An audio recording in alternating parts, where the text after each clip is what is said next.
Hello, you wonderful people, and welcome to another episode of Untitled Reviews. This being a show where I talk about TV shows that are dramas. For today's episode, I'm going to talk about the series finale of Shōgun.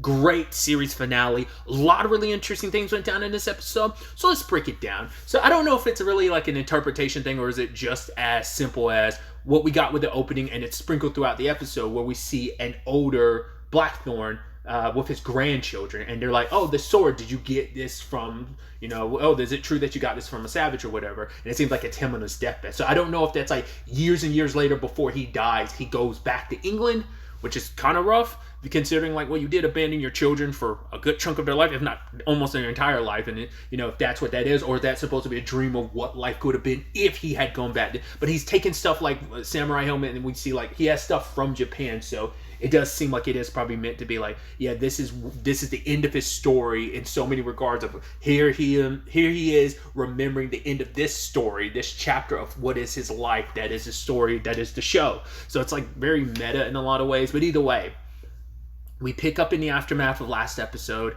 and it turns out Mariko did die. I'm like, no! I was so hoping she would still be alive, because she's like, dude, after everything last episode, they just had to hit you with the gut punch. You'd be like, nope, she died.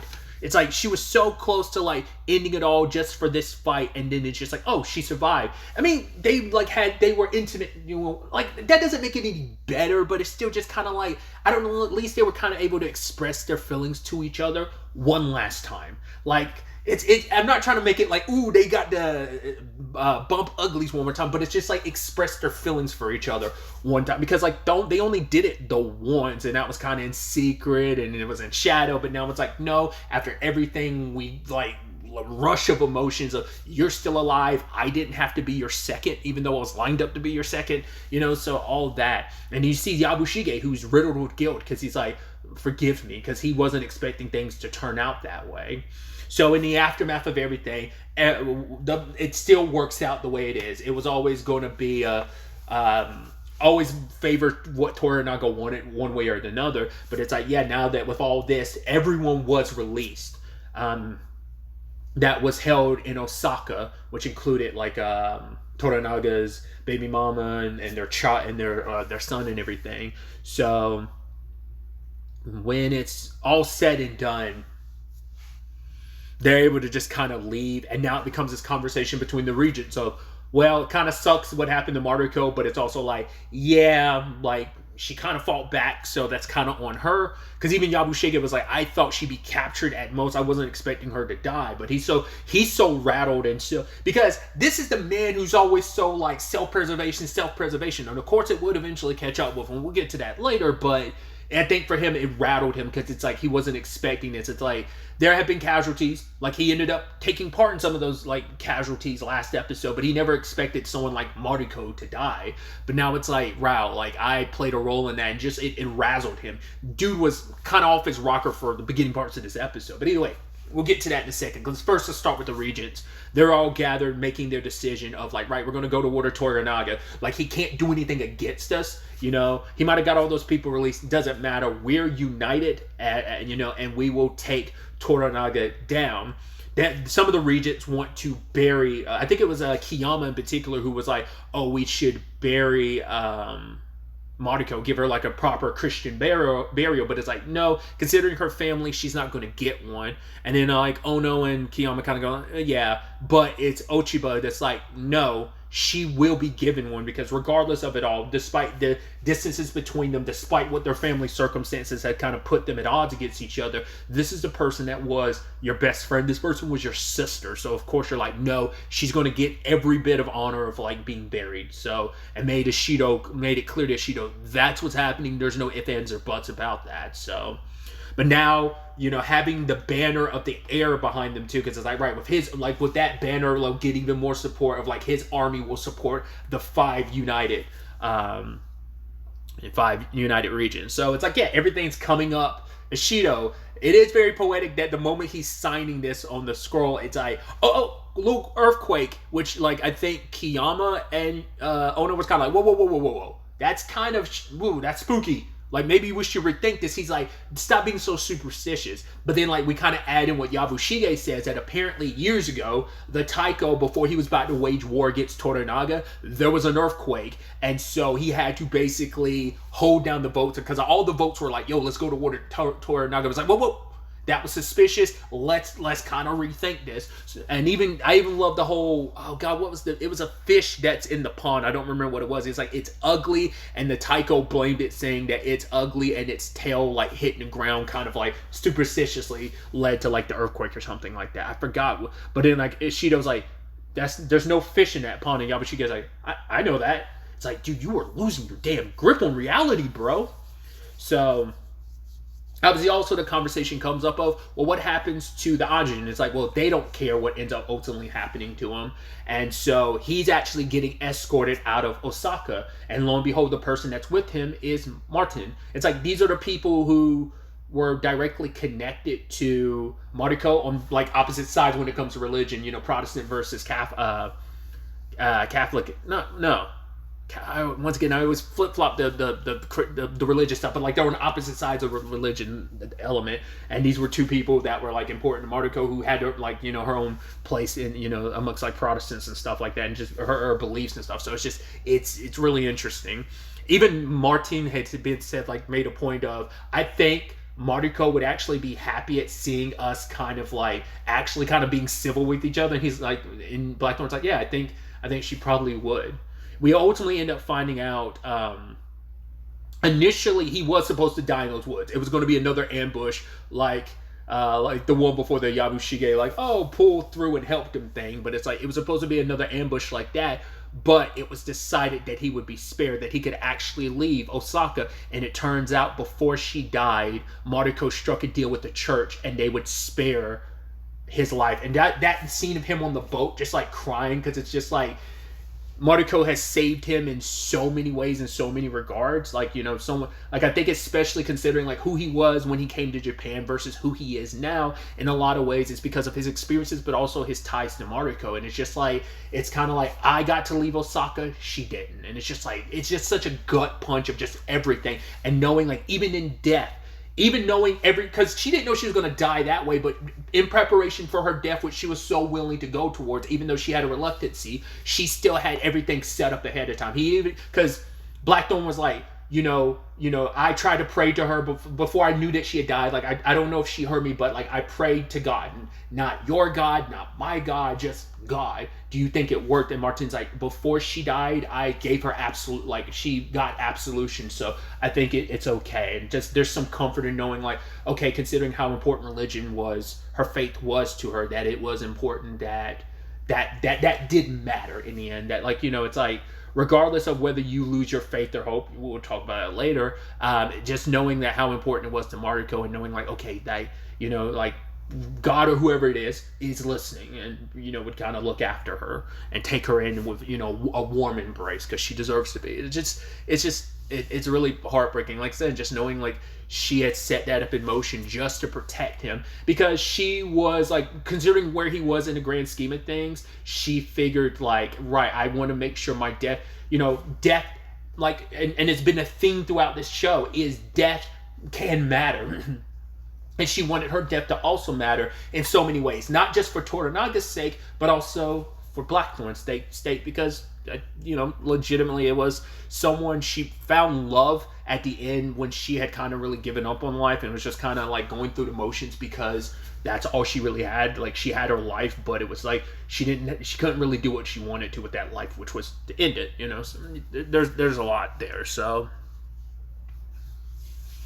and there was a part of me almost wondering, like, is your boy Yabushige just going to get away with it? Because he's like, hey, that country you're from, what is it called? And it's like, oh, London. It's like, oh, he's like, take me with you. You taught Toranaga how to dive. Teach me. And like, once again, he's like, bro, what is wrong with you, dude? Like, calm the hell down. And so by the time they make it back to, was it Izu, his village, we find Blackthorn's ship is going. It's like, okay, cool. So no leaving Japan, I guess.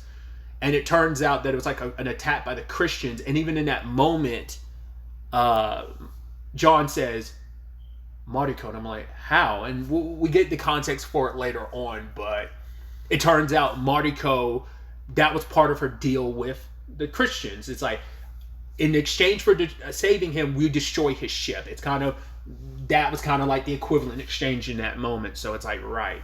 So, but now Ajiro, because it's not Izuku isn't the village, it's Ajiro. Like the village is like being, like things are completely under Toranaga's reign. Like even Omi doesn't run things. So even Yabushige's like, hey, Omi, oh, yeah, we're going to take your swords from you. The fact is that I was like, did he get found out? And it turns out, yes, he did. Because apparently it was seen by someone that was at the castle of Yabushige letting them in, and even like how grief-stricken and how like guilt-stricken he was about everything. So they're like, yeah, we know what you did. We know that you're responsible for Mariko's death and the way shit like played out basically near the end of last episode. We know that's all on you. And so I love that it's like, right, you're going to have to, so you're going to commit seppuku tomorrow. It's like, well, I want the Ajin to be my second. It's like, no. It's like, well, I would love you to have that honor, my lord. And Toranaga's like, okay. Which I love. There's this line of, you know, once again, it's something we poke in here and there throughout this series when it comes to Yabushige. It's a whole thing of like, he's like, don't let me just commit seppuku. He's like, I want a good death. He even says like, oh, like, you know, death by cannon, or, you know, being eaten by a whole bunch of fish, which I think it's so interesting because we don't know where he put, because we know he ranks deaths because there was the episode, Nagakado died. It was the episode afterwards. It was episode 8 that it was like, oh, what was it?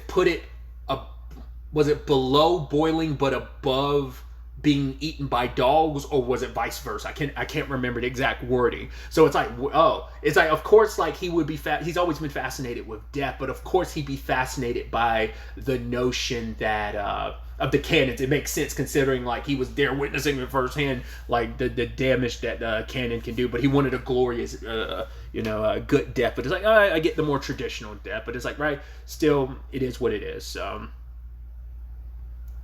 That was kind of an interesting thing because obviously before his death the next day, he's like, hey, I want Omi to be the one that kind of run things here, you know. And it's like, well, that kind of comes out of Toranaga, but it's like, right, your suggestion will be taken in under advisement type of thing. Which even Omi's like, I'm grateful for you doing that, and it's like, I'll do my best. And he's like, if I didn't think you were going to do your best, I wouldn't have left it to you in the first place. You know, he's like, you were always like the son I never had. And it's just kind of like, once again, it's just like his machinations and everything finally caught up to him. It's like, yeah, I've been so flip-floppy the entire show, always looking out for yourself. And it's like, yeah, you've been trying so hard not to die, and now like your attempts to not die and flip-flop has kind of led you to finally dying. So that's it's so poetic because you'd be like, because you're like, there's no way the way Yabushige has weaved and like bobbed and weaved it, avoiding death this entire show, just because of how flip-floppy he is. And it feels poetic because wasn't it like episode 3 he thought he was going to get killed by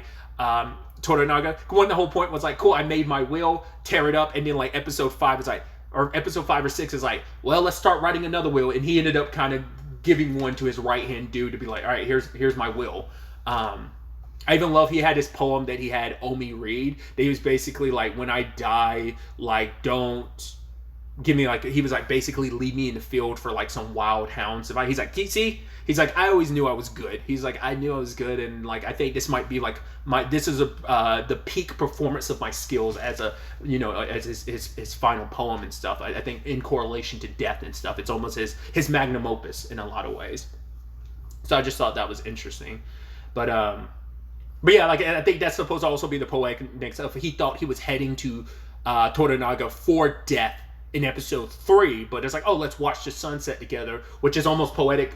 Once again, I don't know if I'm reading too much into it. It's a foggy, cloudy, like it's foggy. It's not sunny. It's cloudy when Yabushige meets his end. So I don't know if that's supposed to be a subtle like wink and nod to like the different circumstances of, yeah, you got to see another day, and it's like, no, like it's cloudy on the day that you meet your end. So some other developments we got is, like I said, because of Ajiro being in the situation it's in right now, because they're trying to find the people who are responsible for helping the Christians like destroy the ship. So it's like, right, the village is kind of being under scrutiny because of it.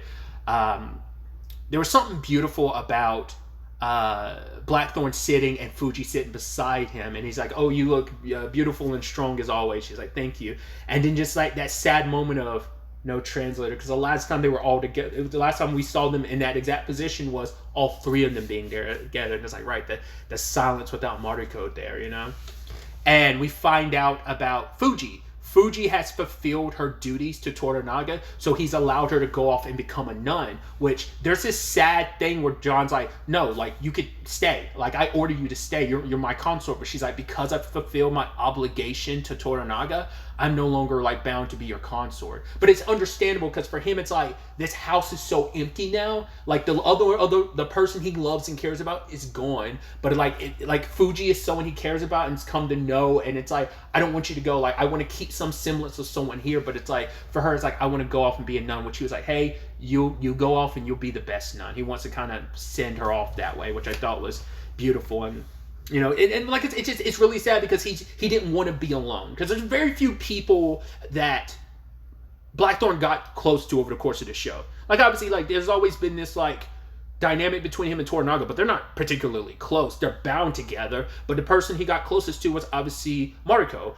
Weird relationship in its own regard. Not Mariko, but the person I'm about to bring up, and that's Yabushige. There's kind of some weird, odd friendship there, I think you could say, but also like a kinship he had with like Fuji too. So that's why it's almost like literally Mariko's dead, Yabushige's going to his death, and now Fuji's leaving. It's like the people I'm closest to are gone. Like, so I need to kind of rein that back in. So sadly it doesn't work out that way. But once again, he wants to send her off happily about, you know. And, you know, I think it's like finding that next step in her life. And that's the thing of like, I hope, you know, I hope that her and Blackthorn get to see each other from time to time. Like, I do hope like he's able to stop by like whatever like church she's a nun at and be able to kind of visit and talk to her from time to time. I'd like to believe that, hope so, you know. So there's that element to it. But he also asked Fuji to help set up a meeting with Toranaga. And then there's this meeting between him and Omi. Like, Omi's like, right, I'm going to need your sword and gun. And he willingly hands them over. It's almost like, cool, it's not episode 4, you know? Which is, I think, because even Omi was almost like, are you, wow, no fuss, no fight? Okay, and he just hands them over. There is something, like, poetic about that, where it's just like, right, we were at odds. You were the guy that captured me and my men and held us prisoner. You're the same dude that pissed on me. So like, there's so much bad blood there. So for us to be here at the end of the story, you know, it literally all coming full circle in so many ways. It's so beautifully poetic. But he stands before Toranaga and is like, well, no translator this time. So what was home dude's name? The spy dude. I'm blanking on it. It's like his fake name was like, was it like Miraji? Was that it? I can't remember. Like, because his real name is like, was it Akino? Might have been like his real name. I'm butchering. I'll call him Spy Dude. He reveals himself and says, like, okay, so I'm going to tell you what it is. I am a samurai. I basically changed my name to hide and be my lord's spy. So I became, followed the faith of the Portuguese. Like, I fell under them as Protestants just to act as a spy. That's kind of been my duty. I am a samurai. Like, I've deceived you up until this point in time. I love that whole thing of he's like, well, at least you weren't Catholic. But either way, for him, it's like, yes, I am both this and who I really am. Two things can be true at the same time. So I thought that was really interesting, that kind of like full-scale reveal. And like, because we knew he was someone important the way Toranaga had talked about him in like an earlier episode about who he really is and everything. I think it was around the time Yabushige was looking for the spy. I think that's when that conversation kind of came up. There is this back and forth between Toranaga and Blackthorn, where he's talking about like, right, I'm sorry that I gave up. I said what I said, and I ended up losing. And, you know, the guy's helping him. He's like, oh, is the word you're looking for, you know, hope or faith? And just that line from Blackthorn of, either one would be perfect in this situation. But he's like, yeah, I lost faith, and I'm sorry and apologize for like my disloyalty. But don't take out this on the village, because he's like, right, it was Mariko who did this, and so the village shouldn't suffer. So it's like, right, but it's like, right, we're gonna have to find the people responsible. So Blackthorn's like, then I die, you leave the village alone. And he's like, you really think your death is gonna, I'm still gonna look for the spies afterwards. But for Blackthorn, it's like, I have been feeding you bullshit. I've been feeding you shit since I arrived here. I was using you. He's like, and he says, enemy. I was always your enemy. You were always just a means to an end for me. So once again, let my death spare this village. Because he was also like, why do you even care about this village? And it's just like, I think it's also like, he feels a responsibility, because there is like, once again, it's like, this is the first place he ended up in Japan. So it's all coming full circle, and also like the ties to Fuji and the old man gardener that died because of him. And also Mariko, like all that I think is playing a role. And it's like, I'm here in Japan. This is going to be where I am for now. Like, I need to take responsibility. These lives shouldn't just be cast aside for something that isn't on them. It's on me. And just in that moment, him like looking at, Mariko's necklace, her rosary, and just going like, fuck it. Takes out the sword and just like, I, the Anjin, with my death, this village gets spared. And he was about to do it, which I think there's also supposed to be the poeticness of and that's why it's like he looked at her necklace, her rosary, because she was there. She was ready to do it. And in that moment, Toranaga stops him, and it's like, all right, are you gonna end this? Rebuild your ship, and then build me an army fleet of ships, And so we tie this in with Toranaga's thing with Yabushige, where it's like Yabushige is like, all right, I'm sad I'm not going to be able to see how this all plays out, how this war plays out, but give me an idea of what this always was. And it's because the last episode was called Crimson Sky. That was it. It was called Crimson Sky because Mariko did what no one else could. Like, hey, the regents were united. If we went in trying to do Crimson Sky, it wouldn't work at this point in time because all 5 of the regents were already unified. But Mariko, a single woman, was able to do what no one else would be able to do. Her sacrifice set this all in motion. That, like, Crimson Sky's already happened. It was already done, and it was accomplished by Mariko and her sacrifice. So for him, he kind of lays out the plans of, basically, this is how it's all going to go down.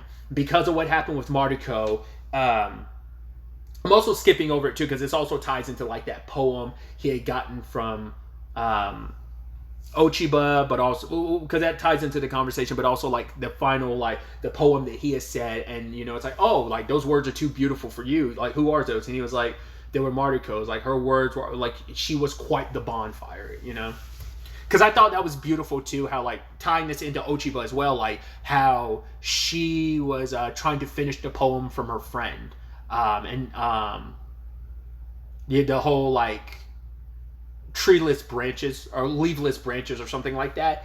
And there was this line from Ochiba, like, the final line was kind of like, because she took what was said last episode of flowers are flowers when they fall. But then there's like, I'm butchering it, but paraphrasing, basically like, but there's the wind. I was like, there is something beautiful about it. Once again, my interpretation is, and this was my interpretation last episode, a flower is a flower because it falls. It's like, death gives life meaning. You can only like have meaning in life because it does end. So only when life comes to an end does it go like, oh, there was the meaning of it, the life you lived, because it has an ending, because there is a finite amount of time. Like, that's what I think of, like, a flower is a flower because it falls and it can wilt. But there's something beautiful about, but there's the wind.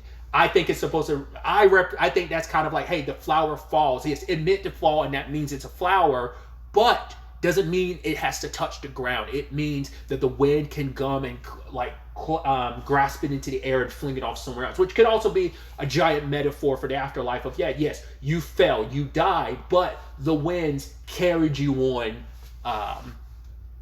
your spirit on. So I'm sure that's like an even deeper metaphor that could be read into that. That's my interpretation of that. But yeah, it turns out when the time comes, yes, Toranaga will be outnumbered, but when the battle actually happens, Ochiba had made it clear, like, her meeting up with Mariko again after all these years, their conversation, after everything, her death, it made it so that Ochiba put aside her beef with Toranaga for the sake of, I'm tired. I think it might have been like specifically probably Ishido not wanting to give her a proper burial that pissed her off even more. It was like, I'm tired of you running things. This is kind of my thing. I'm kind of running things. You're the one kind of benefiting off of it, but you're acting like you're running the show. It's like, okay, bet. So it's like, I'm tired of his BS. So when the time comes for the army to like unite against Toranaga, the heirs banner will not fly with them, and because of that they will lose all that support. Eventually the 5 regents will turn against each other, and that's how Toranaga's like, I will come out victorious. This will be like a month from now. I'm also curious how people are going to feel about that. Once again, I'm getting to it super late. It's been well over a week since the finale, but we don't get the big climactic battle people probably hoping for, like Game of Thrones level fight. I kind of expected, but also kind of was like, would they really do that just for the final episode? I don't need this to be some like giant, like, I mean, the story in itself is already some epic, but also like, I don't need it to be some like giant, I don't need the war. I know some people might not be happy about that. I can see that not working for some people, like, oh, we didn't get the war we were promised.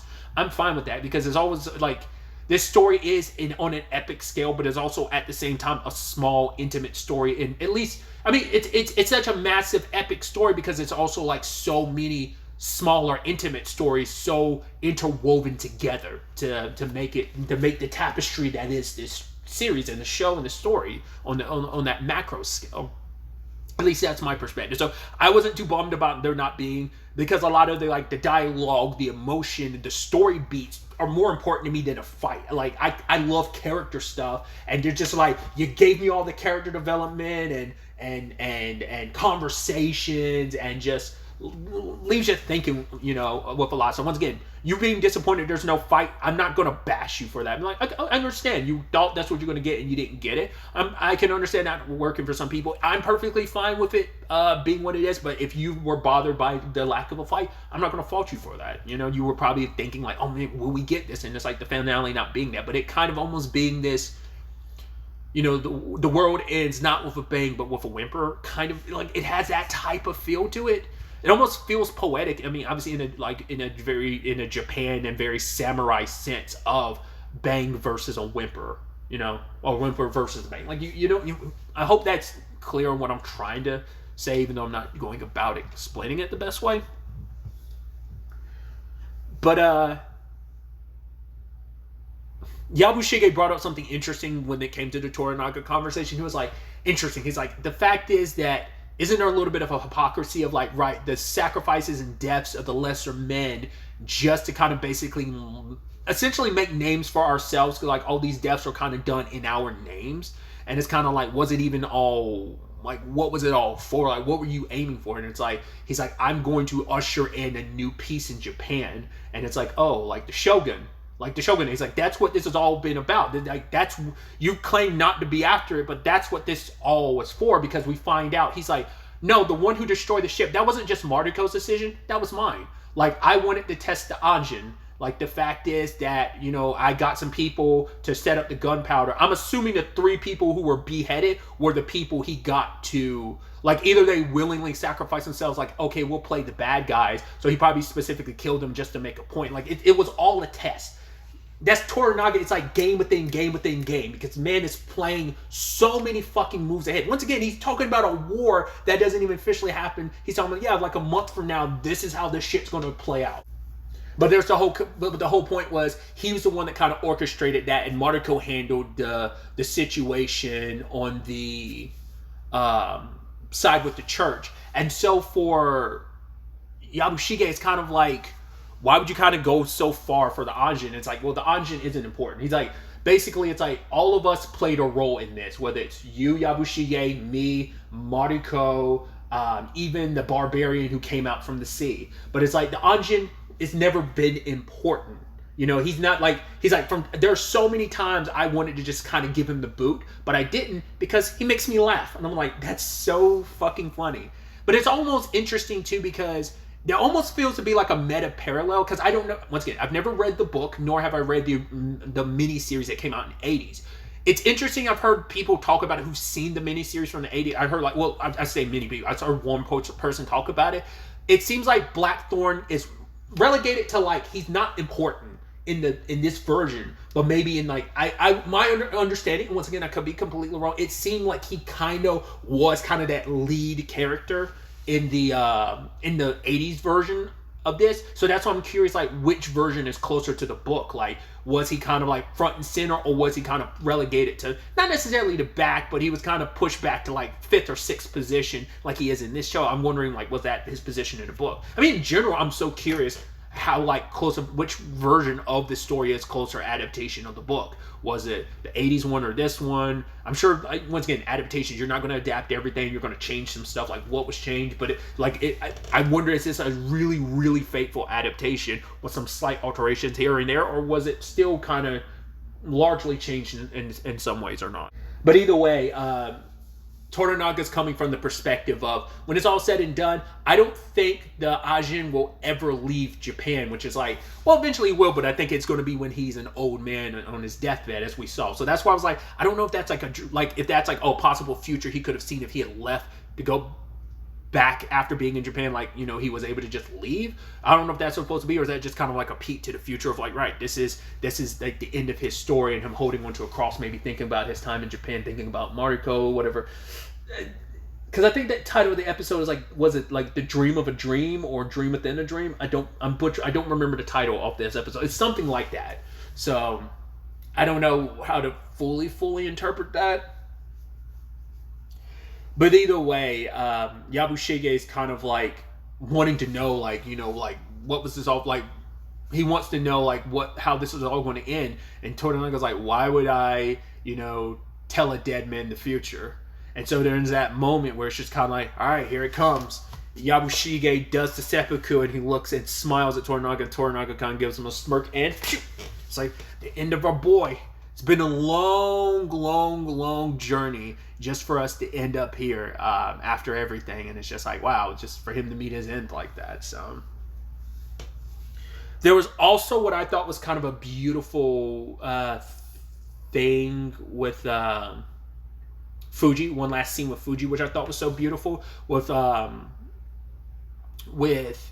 Blackthorn taking her to, you know, spread the ashes of her husband and son in the because he was like, right, because from his perspective, you know, especially as a man of the sea, he's like, his perspective is, he's like, I like to believe that those we toss to the sea will always be with us forever. And I love, like, he helps her dump, like, the one that has her husband's ashes, but obviously she herself dumps the ones with her child's ashes. And then he has Mariko's rosary, and he's like handing it out to Fuji, but she's like, no, let your hands be the last one to touch. I was like, that's beautiful. That's another thing coming full circle, because Mariko said the exact same thing to everyone else when they were trying to take Fuji's child from her, like, before the end. So it's like, let her be the last one to hold her child before death. So that's very beautiful to bring that full circle, and him dropping the necklace. It's almost like, right, you know, Mariko will always be with me. See, this is the thing of, like, that's why I was like, spoilers on history and stuff. Like, once again, I came across a video, a thumbnail, I didn't watch it, but like, it's a video kind of like talking about the character that Blackthorn's kind of like a fictionalized version of a real person. We did see that person have like a Japanese wife and children. So I don't know if that's like, that's why I was like, oh, maybe Mariko will survive and he'll have a family here. But it could just be like, no, he spent so much time in Japan that he did have another family that just like, yeah, his kids back in England end up having like kids and stuff like that. Sure, like he has grandchildren, but he also has a family back in Japan, which is also like, that's why I'm also like kind of confused, because I'm like, did you eventually leave Japan, like not even when you were old and gray, or like I said, or is that meant to be a thing of, hey, this is who your life could be if you left, but it's like, will you live and die? Like, you came to Japan and you never left. That's where I'm like, I'm so unclear on that in some regards. So, but I thought that was such a beautiful, like, final scene between the both of them in that regard, especially these two people bound together. And that's why I'm like, I hope they do get to see each other from time to time. I hope he visits her as a nun. I mean, to be fair, like, they are building a church in Edo because Toranaga promised. Once again, we also know that they're also building for lack of a better term, a den of debauchery. I was about to call it the a whorehouse, but like the den of debauchery, we can leave it at. We know that's getting built. So, but yeah, but aside from all of that, we have the situation of like Blackthorn leading the troops as everyone's like pulling the ship. And it's just kind of like, nah, that's kind of not happening. And then I was like, because the entire episode, I'm like, oh, we're not going to get anything with Buntoro. I mean, his wife died, but it's like they didn't end off on the best terms. She literally said she would rather live than if it meant like having to die with him. Like she just wanted to get away from him. But it's like, yeah, she's gone, but he's living. But then it's like they look at each other and he's willing to help. I'm like, oh, there's something beautiful and poetic about it. Because like, right, despite the complicated thing, we both love the same woman. It was a fucked situation in a lot of regards, but it's like, yeah, here we are joined together. It's like, all right, come on, let's do it. He's rambling, and then he's spy dude is like about to translate. He's like, no, like just keep that between us. You don't have to translate that. And they heave, and he's like, oh, they pull up the ship. Everyone's celebrating. It's something beautiful. And then we have like Blackthorn turning towards Toranaga, because Toranaga's like, one day maybe I will tell him the truth about the machinations of that I'm the one that's responsible for the ship and everything. He even said like, you know, whenever he does rebuild the ship, I'll just end up destroying it again type of situation. But it's just like, I don't know if Blackthorn picked up on that, but it's just like him and Toranaga looking at each other, and it's probably Blackthorn being like, I kind of see through you a little bit, you sly fox. I'm spending enough time with you, like. Because he'd even told Martine that, because Martine's like, oh, like, he's going to lose. But it's like, right, you do not know Toranaga if you believe that he's going to lose. Because I did forget a line between Yabushige and Toranaga where it's like, do you remember what the Ajin said to me when he first came here?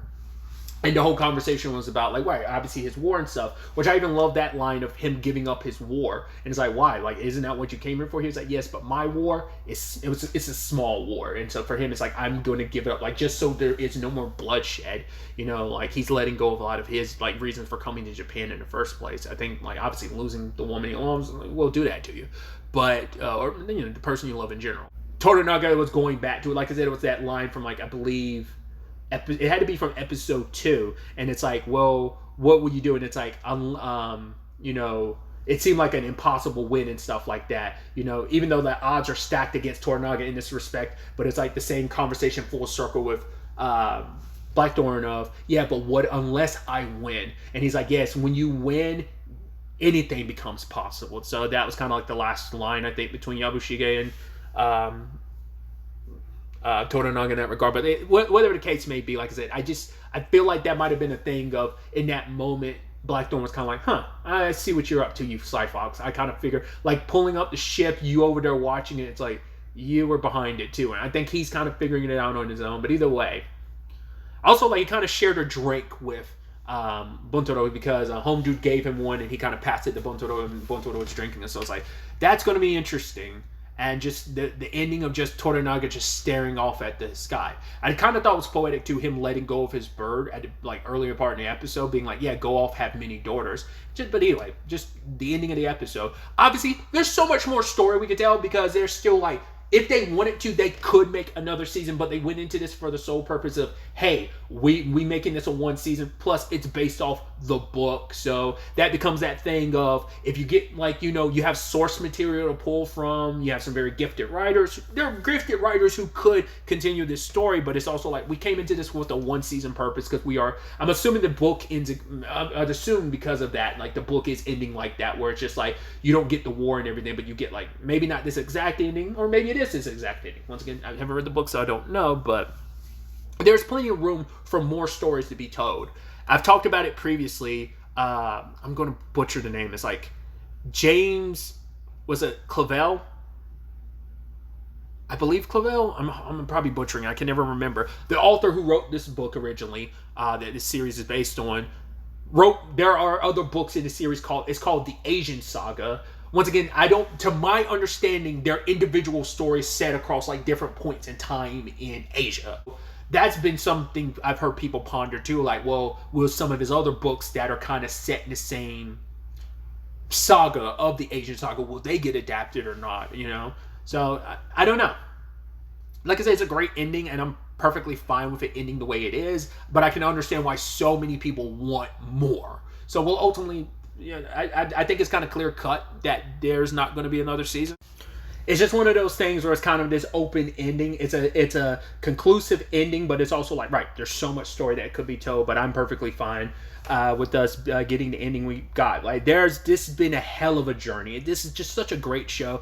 Once again, feudal Japan, samurais, yo, you already had me sold, because like, if you don't know anything about me, that's my jam. That's been my jam since I was a kid. But either way, to everyone involved in the show, like behind the scenes, in front of the camera, like holy shit, like this was just an epic story, and I'm so glad. I'm so proud of, I'll say I'm so proud, but like congratulations to everyone that was involved in the show, because this is kind of like basically the biggest show of the year so far, I think. Just because, and I think hopefully the show, when it comes Emmy time, does get all the accolades, because it does deserve it. Everyone is just like was on their A game, top to bottom, when it came to the show. Production, like I said, in front of the camera, like all the actors. I hope everyone gets all the love and praise they deserve, their accolades for this. And I wish everyone involved in the show, once again, not even just the cast, but obviously the cast, because you'll see a lot of their faces going forward, but also like anyone behind the scenes, like writers and directors, production people, like everyone from top to bottom. Like, I wish them the best on their future endeavors, and that's usually kind of how I wrap these circumstances up. But either way, I think it's finally time for me to shut my mouth after all this time. But really, that's all I wanted to talk about. Till the next time we meet, be happy, be safe, live life to the fullest, and enjoy it. Good day, and goodbye.